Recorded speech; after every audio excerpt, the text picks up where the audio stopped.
गर्भवती हिरन और शेर का हमला। एक बहुत ही सुंदर और घना जंगल था। उस जंगल में एक गर्भवती हिरन अपने बच्चे छोटू के साथ रहता था।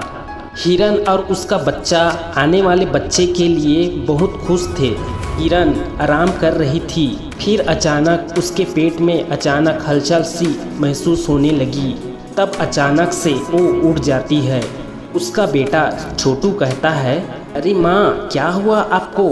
क्यों ऐसे उड़ गई? आपको अच्छा नहीं लग रहा है क्या? उसकी माँ कहती है, नहीं बेटा, मैं ठीक हूँ।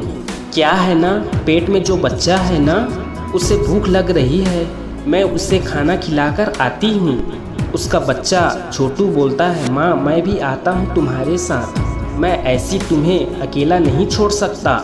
हिरन कहता है, मेरा प्यारा बेटा, तुम घर में ही सुरक्षित हो बेटा, जंगल में बहुत खतरा है, मेरी चिंता मत करो, मैं जल्दी ही वापस आ जाऊंगी। हिरन छोटू को समझाती है और छोटू घर पे ही रुक जाता है। हिरन खाने की तलाश में घर से बहुत दूर चली जाती है। तब उसके पेट में और भी हलचल होने लगती है। तब हिरन अपने पेट में पलने वाले बच्चे से कहती है, अरे बेटा, थोड़ा रुक जाओ, थोड़ा सब्र कर लो, मुझे पता है तुम्हें भूख लग रही है, इसलिए तुम इतनी उछल कूद कर रहा है ना। अच्छे बच्चे ऐसे माँ को परेशान नहीं करते, मैं तुम्हें अब भी खाना खिलाती हूँ। हिरन पास के ही हरे भरे घास खा लेती है, कुछ रसीले फलों को भी वो चखती है। जब पेट भर जाता है वो घर वापस आने लगती है। तभी उसके सामने एक भेड़ी आता है। वो देखते ही हिरन का कलेजा कांप जाता है। भेड़िया हिरन को मारने ही जाता है।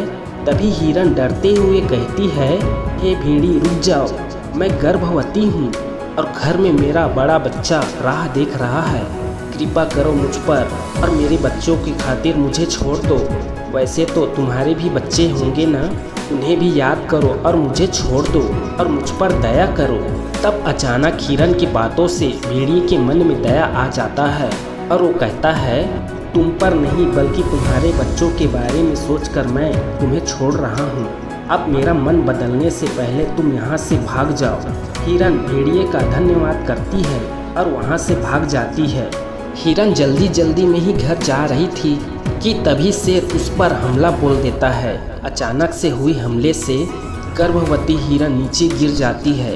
हिरन के पैर घायल हो जाते हैं। तब शेर से हिरन याचना करने लगती है, हे शेर, मैं गर्भवती हूँ, घर में मेरा मासूम बेटा है, आप मुझे मेरे बेटे की खातिर छोड़ दो।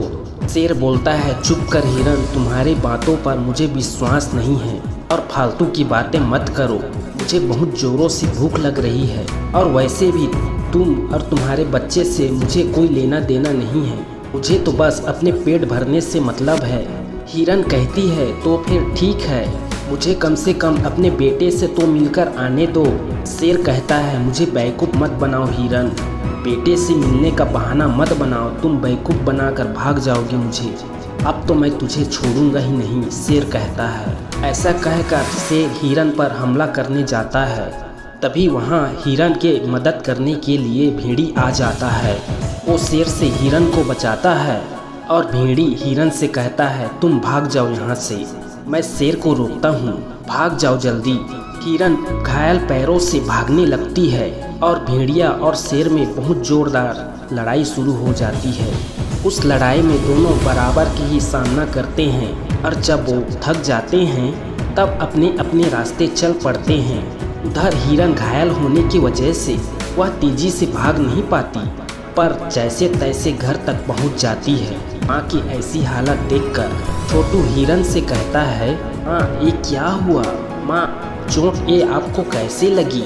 तब हिरन सारी घटना बताती है। छोटू हिरन के पैरों पर जड़ी बूटी लगाती है, उसे पानी पिलाती है, पर उसी वक्त कमजोरी की वजह से प्रसव पीड़ा हो जाती है और वो एक बेटे को जन्म देती है। पर इस सब में हिरन और कमज़ोर हो जाती है, वो बेहोशी की हालत में चली जाती है।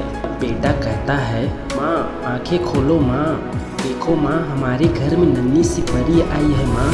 तब हिरन बेहोशी की हालत में कहती है, बेटा, मेरे आंखों के सामने अंधेरा छा रहा है बेटा, मुझे अब नहीं लगता कि मैं बच पाऊंगी, बेटा मुझसे वादा करो कि तुम अपने बहन का अच्छे से ख्याल रखोगी, उसे जंगली जानवरों से बचा के रखोगे। बेटा छोटू कहता है, माँ मैं वादा करता हूँ, परंतु तुम ठीक तो हो जाओ माँ, तुम्हें भी तो हमारे साथ में रहना है ना। हिरन आखिरी सांसें गिनते गिनते दम तोड़ देती है। छोटू उसे माँ माँ कहते रहता है, पर हिरन उठने का नाम ही नहीं लेती।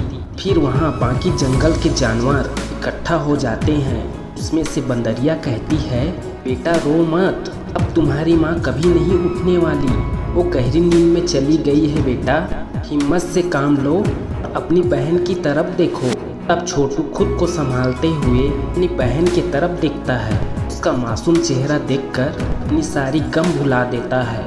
माँ के जाने के बाद से एक भाई ही अपनी बहन की माँ और बाप बन जाता है और अपनी बहन को जंगली जानवरों से बचाते हुए माँ को दिया हुआ वादा निभाते रहता है।